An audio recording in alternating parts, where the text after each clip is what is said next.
जी अस्सलाम वालेकुम। उम्मीद करता हूँ कि जितने भी लोग ये वीडियो वॉच कर रहे हैं ना, आप लोग सब खैरियत से होंगे। थंबनेल आज का सामने जो स्क्रीन पे आप लोगों के लिए आता हूँ, तो कल का दिन कैसा हो सकता है, कल कौन से मजबूत स्टॉक्स में तेज़ी आएगी, कौन से शेयर्स बड़ी तेज़ी के साथ अब जो हफ्ता कल से शुरू होने जा रहा है, इस पूरे हफ्ते ऊपर से ऊपर जाते रहेंगे।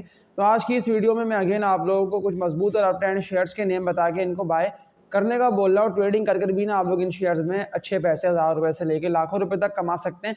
इस वीडियो को अभी से लाइक पे क्लिक करके शेयर कर दिएगा। मैंने टारगेट लाइक का रखा 200। सब्सक्राइब पे क्लिक करना मत भूलिएगा। बेल नोटिफिकेशन ऑल पे, जितने भी लोग ये वीडियो देख रहे हैं वो लास्ट भी first time bell notification all पे क्लिक करें, क्योंकि मेरे इस चैनल पे ना मैं आप लोगों के लिए रोजाना की बुनियाद पर रात 9:42 पे पूरी वर्किंग करके मजबूत और अप ट्रेंड शेयर्स में ही काम कर रहा हूँ। मजबूत और अप ट्रेंड शेयर्स में ही आप लोगों को कह रहा हूँ कि आप लोग भी काम करिए।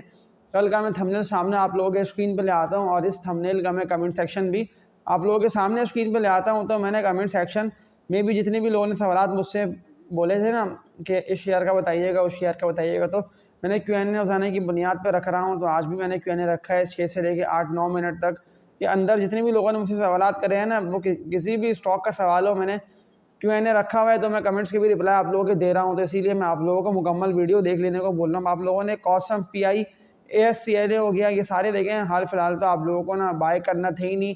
बीको स्टील, FNEL, ये सारे ट्रेडिंग वाले शेयर्स थे। ट्रेड करके इनसे निकलने वाली कल जाए तो बेहतर था, लेकिन अगर आप लोगों के पास पड़े रह गए तो अब क्या कर लेना बनता है। तो आज की वीडियो मुकम्मल देखते रहिएगा। हाल फिलहाल तो इन सारे ट्रेडिंग वाले शेयर्स को मैं आप लोगों को वीडियो स्टार्ट में ही सेल कर देने को बोल रहा हूँ, और अब इनको सेल करके कौन से मजबूत और अप ट्रेंड शेयर्स में काम कर लीजिए।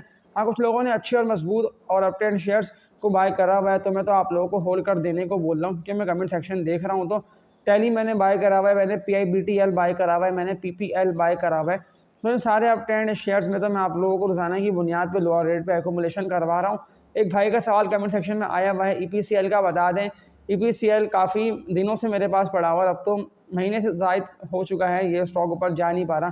तो EPCL से मैं आप लोगों को काफ़ी दिन पहले कह रहा था कि सिर्फ ट्रेडिंग करके इस कंपनी के स्टॉक में आप लोग काम करें, ये जैसे ही ऊपर जाए तो इसको बेच के इससे निकलने वाली करें। कई सारे कमेंट्स और आए हुए हैं, इंशाल्लाह मैं मुकम्मल कमेंट के आंसर आप लोगों को 6 से लेकर 8 या 6 से लेकर 9 मिनट तक के अराउंड दे दूंगा।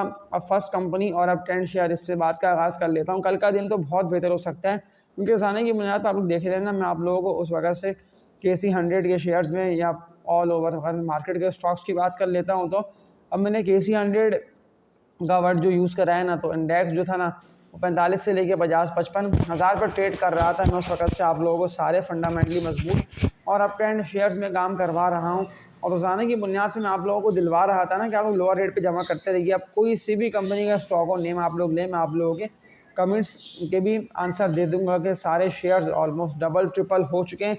लेकिन अभी भी ऐसा नहीं है कि स्टॉक्स आप लोगों के हाथ से निकल गए। तो हम किस कंपनी के स्टॉक में काम करें, हम कौन से स्टॉक बाय करें। मैं पहली मजबूत अप ट्रेंड शेयर के पे बात कर लेता हूं। तो PIBTL इस कंपनी के स्टॉक का नेम है। 21.5 रुपये के रेट पे ये लास्ट डे भी ट्रेड करता रहा, विद वॉल्यूम्स 2 करोड़ से जायद के वॉल्यूम जनरेट हुए। सपोर्ट लेवल आप लोगों को नहीं भूलना, 19.5 से लेके 20 रुपये तक का अच्छा बनता है PIBTL का। तो अगर ये यहाँ पे आता है तो लाजमी ना PIBTL में मैं आप लोगों को बोल देता हूँ कि एकोमोलेशन करिए, इसको आप लोग बाय करिए। इंशाल्लाह तगड़े नफ़े के अंदर ही ये स्टॉक ऊपर जाएगा। हाँ, 22.5 तक का इसका रेजिस्टेंस एरिया बना हुआ है ना, और ये इस रेजिस्टेंस एरिया से ऊपर तो जा नहीं पा रहा, ना ट्रेड कर पा रहा है विद वॉल्यूम्स। लेकिन ये जैसे ही ऊपर निकल गया ना विद वॉल्यूम, तो आप लोगों को ये नहीं भूलना कि 21.5 और 22 रुपये पे ना इसका ठहरना बहुत ज़रूरी है। लास्ट डे तो ये 21 रुपये का रेट भी ब्रेक करके इससे नीचे ही क्लोज हो गया, लेकिन अगर ये इससे ऊपर निकला तो फिर आप लोगों के सामने जो PIBTL है ना, ये ऊपर से ऊपर निकलता दिखाई देगा। ECOP में क्या करूं, ECOP तो मैंने लोअर रेट पे बाय करा हुआ है। ECOP की बात कर रहा हूं तो 63 रुपये तक लास्ट डे के चला गया था। 9 लाख तक के वॉल्यूम जनरेट हुए, और ये जहाँ से सपोर्ट लेके ऊपर जा रहा है ना, 56-57 रुपये से सीधा ये आप लोगों को ऊपर निकलता दिखाई दे रहा है। ECOP अगर ये 64 से 65 पे ट्रेड करता रहा ना विद वॉल्यूम्स, क्या मैं कह रहा हूँ, 64 से लेके 65 रुपये के रेट पे विद वॉल्यूम्स, तो फिर लाजमी ना न्यू बाइंग बनेगी ECOP में, क्योंकि 68-69 रुपये तक का रेजिस्टेंस एरिया इसका बना हुआ है। 4 रुपये तक का जंप आप लोग देखेंगे कब कि जब ये 64 से लेके 65 रुपये पे ट्रेड करता रहा विद वॉल्यूम्स। लेकिन करंट रेट्स में आप लोगों को बोल देता हूँ कि 30 से लेके 40% तक ना आप लोग ECOP में एंटर करें पैसा, इसको आप लोग बाय करिए। मैं ट्रेडर्स की बात कर रहा हूँ, तो ट्रेडिंग भी लाजमी ट्रेडर्स ECOP में कर सकते हैं, क्योंकि मैंने ट्रेडिंग का वर्ड इसीलिए लगाया कि ज़्यादातर लोग जो है ना वही बेकार कचरा शेयर में ट्रेडिंग करते हैं। हाँ, ECOP जो कि ऊपर जा रहा है, कोशिश पूरी कर रहा है कि ये जो है ना 64 से लेकर 65 रुपये के रेट पे ट्रेड करने लग जाए विद वॉल्यूम्स। अगर ट्रेड कर गया तो फिर तगड़े नफ़े के अंदर ही आप लोगों का सेल होगा। फौजी फूड्स लिमिटेड उसाने की बुनियाद पर करोड़ों के वॉल्यूम जनरेट है 18-19 रुपये के रेट से मैं कंटिन्यूसली आप लोगों को दिलवा रहा था कि लाजमी फौजी फूड में एंट्री मारो, लाजमी फौजी फूड को आप लोग बाय करो। आप किरण रेट्स पर भी बिल्कुल इसमें बाइंग बनती है, लाजमी फौजी फूड में आप लोग, मैं अगेन रिपीट कर रहा हूँ, एंट्री मारें। इनके लास्ट डे की इसके ग्राफ और चार्ट्स देख रहा हूँ तो 22.5 रुपये पे अच्छा क्लोज हो चुका है और विद वॉल्यूम्स काम हो रहा है। बड़ा खरीदार इस कंपनी के स्टॉक में चढ़ बैठा है लोअर रेट पे। अब कौन से रेट पे बिग प्लेयर ने इसको बाय करा हुआ है, तो इसका रेट है 19.5 से लेके ना 19 रुपये तक का, और 19 से भी देख लेता हूँ तो ये 2.5-3 रुपये, कम से कम 3 रुपये तक का प्रॉफिट आप लोगों का अच्छा हो रहा होगा ना। अगर ये 23 से ऊपर ट्रेड करने लग गया विद वॉल्यूम तो फिर टारगेट इसका बनता है नेक्स्ट 25 रुपये तक का। फौजी फूड थर्ड बाय कॉल मैंने ट्रेडिंग के हवाले से भी आप लोगों का रेकमेंड करा, अगर किसी को लॉन्ग टर्म के लिए बाय करना हो तो वो लाजमी बाय करे। और एक और मजबूत कंपनी का स्टॉक लॉन्ग टर्म इन्वेस्टर्स के लिए इंतहाई अच्छा और शानदार script CPB Century Papers and Board Mills Limited में भी लाजमी पैसे डालिए, इसमें इन्वेस्टमेंट्स करें, इंशाल्लाह तगड़े दफ़े के अंदर CPB ना आप लोगों का सेल होगा। कई सारे स्टॉक्स हैं ना, ऐसे जिसल कंपनी लिमिटेड सल्ले को भी थे, मैंने आप लोगों को बाय का कंटिन्यूसली बोला हुआ है ना, मुझे याद रहता है कि मैं कौन कौन से शेयर्स आप लोगों को किस कीमत पे किस रेट पे दिलवा रहा होता हूँ। तो जिसल कंपनी जो है ना वो लास्ट डे यानी जुम्मे के जिनके ट्रेडिंग इसके चार्ट्स देख लेता हूँ तो 133 रुपये के रेट पे ये गया, फिर दोबारा गिरता हुआ 66 लाख तक के वॉल्यूम बने हैं और 131 के रेट पे ये हो गया क्लोज। ये भी अब ट्रेंड की तरफ है, इसमें भी तेज़ी आएगी, पर ऐसा ना हो कि आप लोग ये हाथ से निकले और आप लोग ना इस शेयर को मिस कर दें। तो इस शेयर को आप लोगों को हरगिज़ मिस नहीं करना, क्योंकि बड़े नफ़े जो है ना आप लोग इस तरह के शेयर्स में काम करके कमा सकते हैं। क्यों है ना, स्टार्ट कर लेता हूँ तो कॉसम का बता दें। कॉसम का तो मैंने आप लोगों को देखें इससे पहले भी ना बाय कर रहा था, ना मैंने आप लोगों को दिलवाया था, ना मैंने आप लोगों को बाइंग की कॉल दी थी। तो कॉसम में तो आप लोग काम नहीं करें, अगर पड़ा है तो इसको बेच के इससे निकलने वाली करें। PIASCLA का 1 साल का टारगेट, इससे बेहतर है जो मजबूत और अपटेन शेयर्स की मैं आपको बाय कॉल दे रहा हूँ ना, उन स्टॉक्स में आप लोग काम करिए। PIASCLA हो गया, यूनिटी, इन स्टॉक्स को अब सेल करके इनसे निकला जाए, यानी कि बेच दिया जाए तो बेहतर है। यूनिटी का तो खैर मैंने आप लोगों को ना बाय कॉल दी, ना मैंने आप लोगों को रेकमेंड करा है।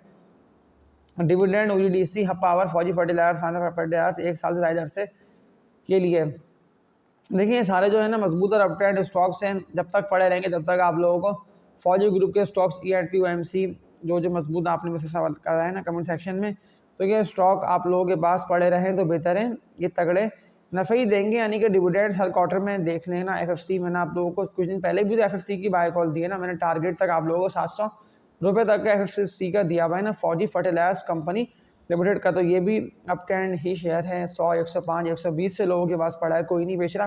तो मैं आप लोगों को भी इस तरह के मजबूत और fundamentally blue chip companies, dividend paying companies के स्टॉक्स को भी मना करता हूँ कि आप लोग सेल नहीं करिएगा जल्दबाजी में। TRG में आप ट्रेडर्स काम कर सकते हैं, ट्रेडिंग करते रहिए। TRG ऊपर जाता रहेगा तो ट्रेडर्स के ना पैसे अच्छे बनते रहेंगे। क्योंकि मैं TRG की बात कर रहा हूँ तो मैं TRG का बस एक सपोर्ट लेवल आप लोगों को बता दे रहा हूँ और पूरा 1 साल का भी मैं आप लोगों को अपडेट कर देता हूँ कि इस सपोर्ट लेवल पे ये आ रहा है बार बार और टकरा के फिर दोबारा ऊपर की तरफ जा रहा है। TRG का बनता है 72-73 रुपये का सपोर्ट लेवल। अच्छा 70 रुपये इसका बिल्कुल आखिरी है कि 70 रुपये के रेट पे जाता है, फिर 77-78 रुपये तक निकलता है, फिर दोबारा देख लें अभी दिसंबर के ही महीना में ये 71-72 रुपये के रेट पे था और फिर दोबारा आप लोगों को 78-79 रुपये तक निकलता ट्रेड करता दिखाई दिया ना। तो ट्रेडर्स के पास अच्छा मौका है कि बस 70 रुपये तक का माइंड में रखिए सपोर्ट लेवल अच्छा, और TRG में आप लोग चढ़े, इंशाल्लाह तगड़े नफ़े इस कंपनी के स्टॉक में आप लोग काम करके कमा लेंगे। इसके अलावा ASL और ZL के दोनों स्टॉक्स लॉन्ग टर्म के लिए इंतहाई अच्छे हैं। ZL तो ऑल टाइम हाई पे जा चुका है तो रिस्की स्टॉक हो चुका है, लेकिन लॉन्ग टर्म इन्वेस्टर्स को मैं इसलिए बोल देता हूँ कि ZL में भी ना आप लोग पैसे डालें और जो सपोर्ट लेवल इसका अच्छा बनता है ना बेस्ट, अगर ये आप लोगों को 45 रुपये का जो सपोर्ट लेवल है इसका ZL का जरिए लिमिटेड का, अगर ये इसको ब्रेक कर गया तो फिर ये इससे नीचे निकलता दिखाई देगा।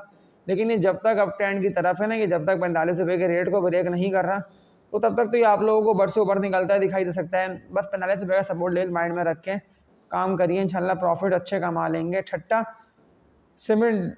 सीमेंट तो कंटिन्यूसली इसीलिए गिर रहा है, आप लोगों को ये नहीं भूलना कि जो सीमेंट की जो सेल्स हैं वो विंटर सीज़न में कम होती हैं, और जब विंटर सीज़न में सीमेंट की सेल्स कम होंगी तो फिर जाहिर सी बात है ना कि जो ठट्टा सीमेंट या ऑल जो सीमेंट सेक्टर है वो परफॉर्म करेगा नहीं।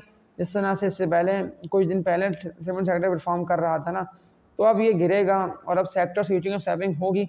तो इसीलिए मैं आप लोगों को अभी सीमेंट के स्टॉक्स खास तौर पर ट्रेडिंग के लिए दिलवा नहीं रहा हूँ। जो पड़े रह गए बस ऊपर जाते रहेंगे, प्रॉफिट में आते रहेंगे, तो सीमेंट के स्टॉक्स हाल फिलहाल सेल करके रिफाइनरी या वरना रिफाइनरी, देखिए मैंने नाम लिया ना, तो पाकिस्तान रिफाइनरी में आप लोग काम कर सकते हैं प्रॉफिट्स। पाकिस्तान रिफाइनरी आप लोगों को अच्छे दे के जाएगा, या वरना जिसल कंपनी लिमिटेड, इसमें आप लोग ठट्टा सीमेंट में अगर किसी ने इन्वेस्टमेंट्स करी हुए हैं या किसी ने बाय करा हुआ है तो वो जिसल कंपनी लिमिटेड में लाजमी डालिए पैसे, इंशाल्लाह प्रॉफिट अच्छे कमा लेंगे। इसके अलावा BGL है, TP LP ट्रेडिंग के लिए अच्छा है, टेलीगार्ड ये भी लॉन्ग टर्म के लिए अच्छा है। BGL में इन्वेस्टर्स काम कर सकते हैं। EPCL जो है ना वो कंटिन्यूसली गिर रहा है। मैं आप लोगों को देखिए एक बात ये बोल देता हूँ कि अगर पड़ा रह गया है तो लाजमी EPCL को सेल करके इससे निकलने वाली करें।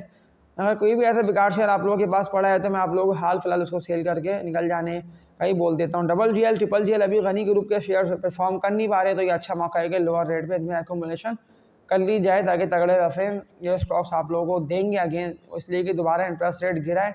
इंटरेस्ट रेट गिरने के सेकंड टियर के और थर्ड टियर के जो स्टॉक्स हैं वो सारे ही बेनिफिशियरी, पूरी मार्केट ही बेनिफिशियरी होती है, लेकिन जो सेकंड टियर थर्ड टियर के स्टॉक्स होते हैं वो ऊपर जा नहीं पा रहे होते हैं। लेकिन जैसे ही इंटरेस्ट रेट गिरता है, फाइनेंशियल मार्केट्स जो होती हैं वो बूस्ट होती हैं, और फिर तगड़े दफ़े यही सारे छोटे स्टॉक्स गनी केमिकल इंडस्ट्रीज़ हैं, GCIL, GCWL, गनी केमिकल वर्ल्ड लिमिटेड है, GGL, GGL, तो ये सब में आप लोग कमा लेंगे अगेन अच्छे प्रॉफिट्स। आज की इस वीडियो में इतने, अब तक के लिए अपना ख्याल रखिएगा। वीडियो मुकम्मल उम्मीद करता हूँ कि आप लोगों ने देखी होगी। अल्लाह हाफिज़।